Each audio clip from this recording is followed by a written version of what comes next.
Sifətin quruluşca növlərinə gələndə, sifət quruluşca sadə, düzəltmə və mürəkkəb olacaq. Məsəl üçün, yaxşı, cəld, hündür, sonra deyək, qoca,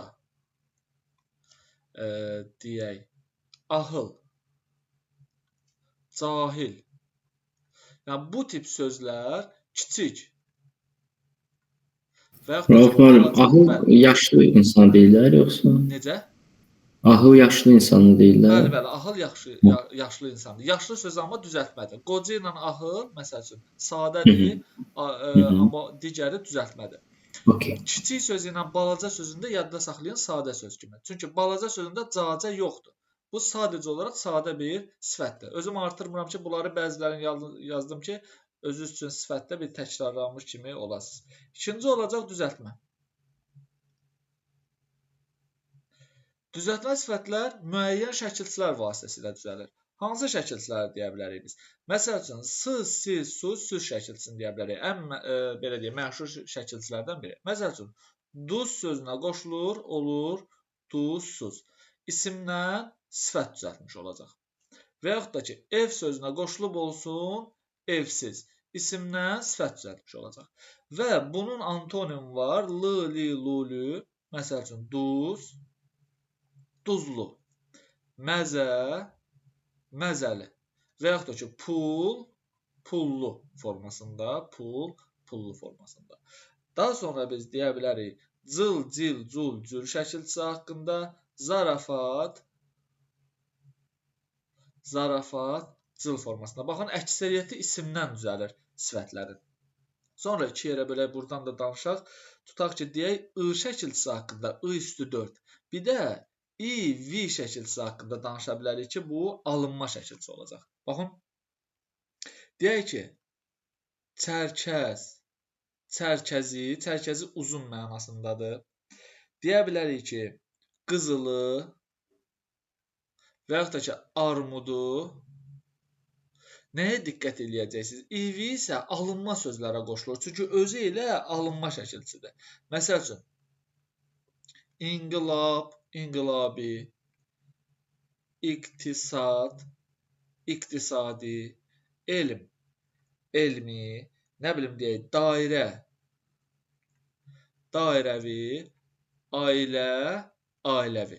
Baxın, bunları necə fərqləndirəsiniz? Məsələn, çərkəzi sözü ilə inqilabi sözü düşüb və sizə deyir ki, hər ikisində eyni şəkilçidən istifadə olunub. Biz bunu səhv kimi götürəcəyik. Səbəb nədir bunu səhv kimi götürməyimizə? Çünki çərkəzi sözündə I üstü 4 şəkilçisindən, inqilabi sözündə IV şəkilçisindən istifadə olunub. Necə biləcəyik bunu? Bax, əlamət və keyfiyyəti bilmək vasitəsilə.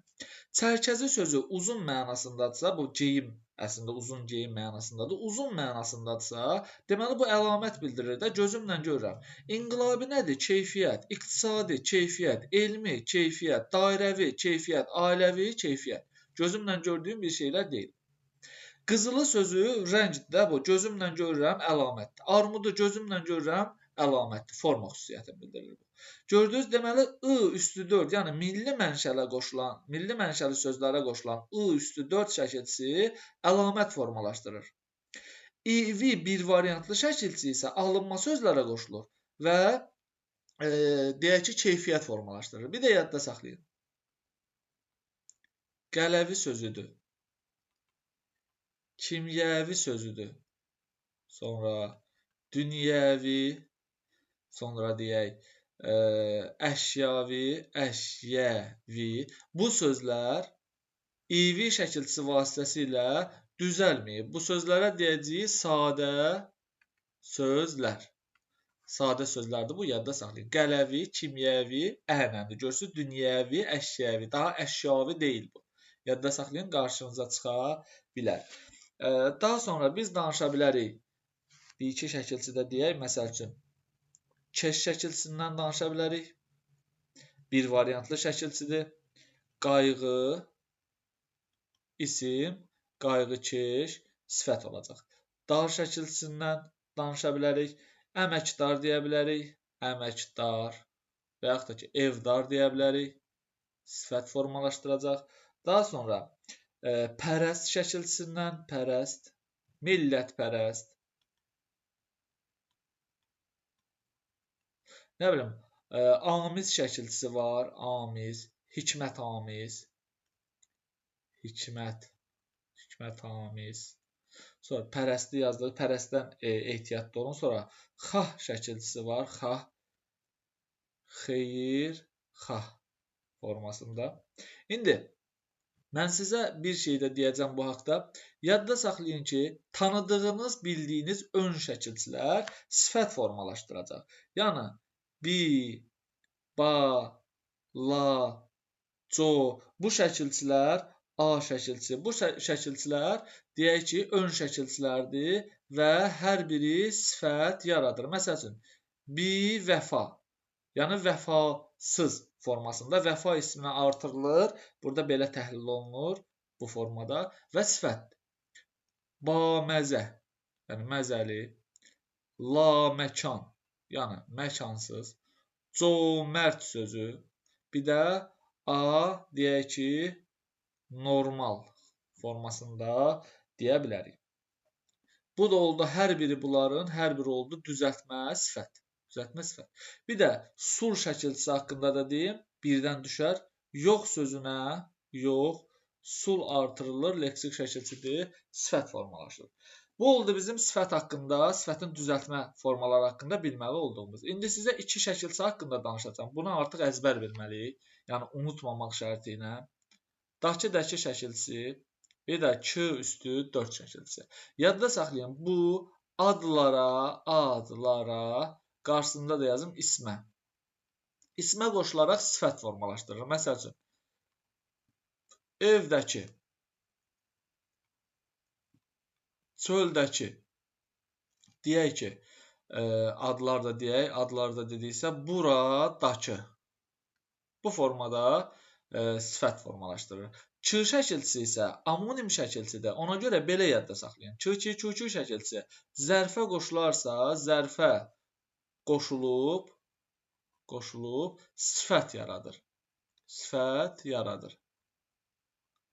Burada diqqətli olun. Məsəl üçün, dünən sözü verilib. Ki artırıram olur dünənki. Nə olacaq bu? Sifət. Bugün sözü verilib. Baxın, ayrı yazılır bugün sözü. Ki-ni artırsan bura artıq bu formada yazılacaq. Bugün bitişi yazılacaq. Bugün ki formasında sonu ü olacaq. Nə olacaq bu? Sifət. Bu il sözü ayrı yazılır. Ki artırılanda olacaq. Bu il ki formasında yenə olacaq sifət. Özümüz sözü, özümüz və yaxud da ki, özümüzün sözü əvəzlidir.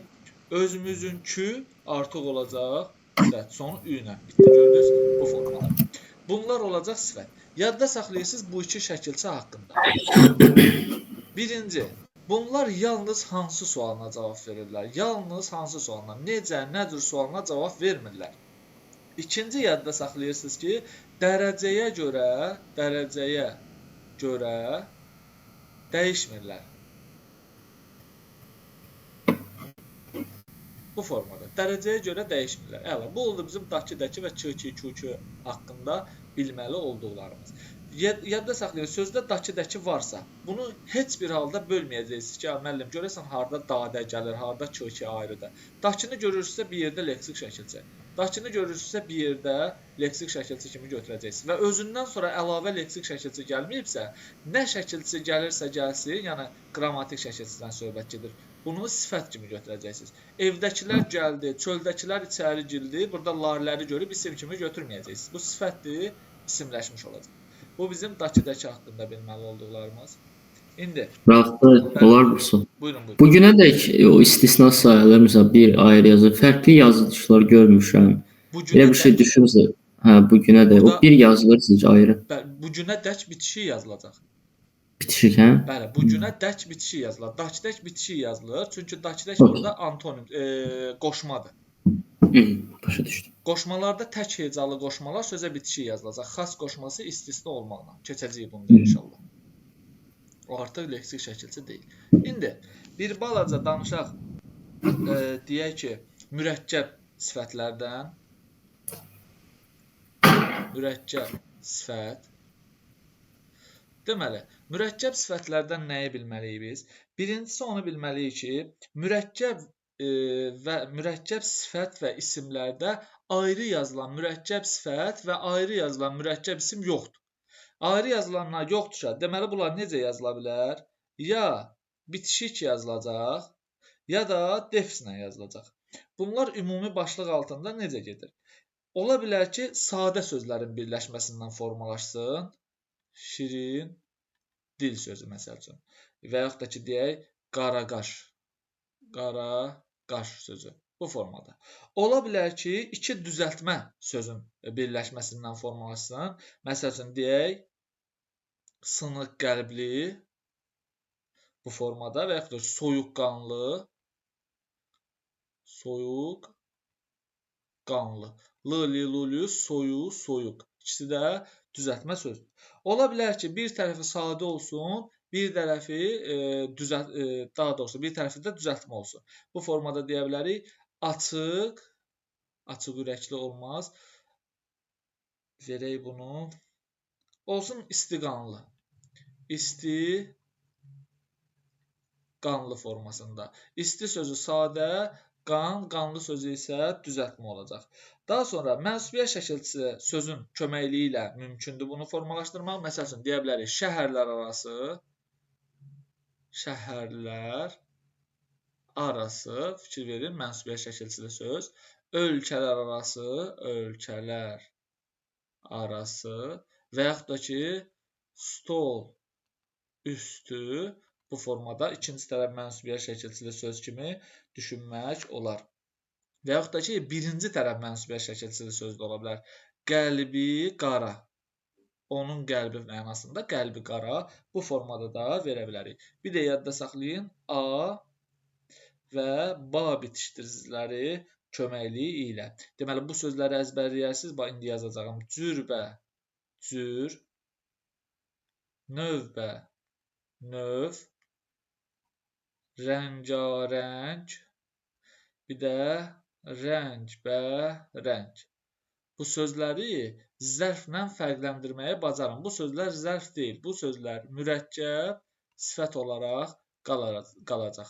Daha sonra bunlarla yekunlaşdıq. Defislə yazılan sifətlərdən bir balaca danışaq. Defislə yazılanlar. Defis. Vurğu ikinci hecanın üzərindədir. Defislə yazılanlar. Deməli, defislə yazılanlar necə ola bilər? Ola bilər ki, eyni sözün təkrarı olsun. Ola bilər ki, bir tərəfi ayrılıqda bir işlənə bilməyən söz olsun bir tərəfi. Ola bilər ki, yaxın mənalı sözlər olsun. Bir də qeyri sözü vasitəsilə olacaq əsas etibarilə. Biz biraz da əlavələr də eləyəcəyik bunlara. Deməli, eyni sözün təkrarı ilə acı, acı. Sadə sifətlərdir bunlar əsasən. Balaca, balaca. Bu formada. Görürsünüz, xırda, xırda. Və yaxud da ki, şirin, şirin. Yadda saxlayırsınız nəyi? Bu formalı sifətlərdən, yəni eyni sözün təkrarı ilə yaranan sifətlərdən sonra gələn isimlər cəmdə işlənməlidir. Balaca, balaca, artıq uşaq deyə bilmərəm. Balaca, balaca, uşaqlar işlədəcəm.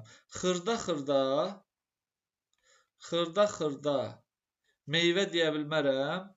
Meyvələr işlədəcəm bu formada. Yadda saxlayın. Eyni sözün təkrarı ilə yaranan sifətlərdən sonra gələn isimlər cəmdə işlənəcək. Daha sonra biri və yaxud da ki, hər iki tərəfi ayrılıqda işlənə bilməyən sözlərin birləşməsi olsun ki, xırda, mırda, belə, sınıq, salxaq deyək, sınıq, salxaq, deyək ki, qarma-qarışıq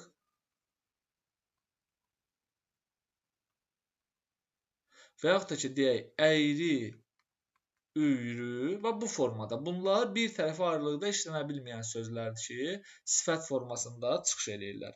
Bir də yaxın mənalı sözlərdən danışa bilərik biz burada. Deyək ki, burada həm yaxın mənalı ola bilər, yadda saxlayın, həm əks mənalı. Bölməyəcəm, bir anlayış içində verəcəm. Yaxın və əks mənalı sözlər. Deyək ki, böyüklü, balacalı. Buna başqa cür irili, xırdalı da deyə bilərəm. Xırdalı. Və yaxud da ki, evli, eşikli. Yadda saxlayın, ev sözü ilə eşik sözü bir-birinə antonimdir. Evli, eşikli də antonimli olacaq. Antonim sözlərin birləşməsi, əks mənalı sözlərin birləşməsi. Enişli, yoxuşlu. Eniş yuxarıdan aşağı enmədir, yoxuşu isə aşağıdan yuxarı dağın üst tərəfinə doğru, təpəyə doğru qalxma mənasını verir. Bu olacaq bir kateqoriya. Bir də qaldı qeyri sözü vasitəsilə. Qeyri sözü defislə yazılır və mürəkkəb sifət formalaşdırır. Məsəl üçün, qeyri-adi və yaxud da ki, qeyri-ixtiyari. Bunlar olacaq mürəkkəb sifətlər. Yəqin ki, burada hər hansı bir problem yaranmadı. İndi keçirik biz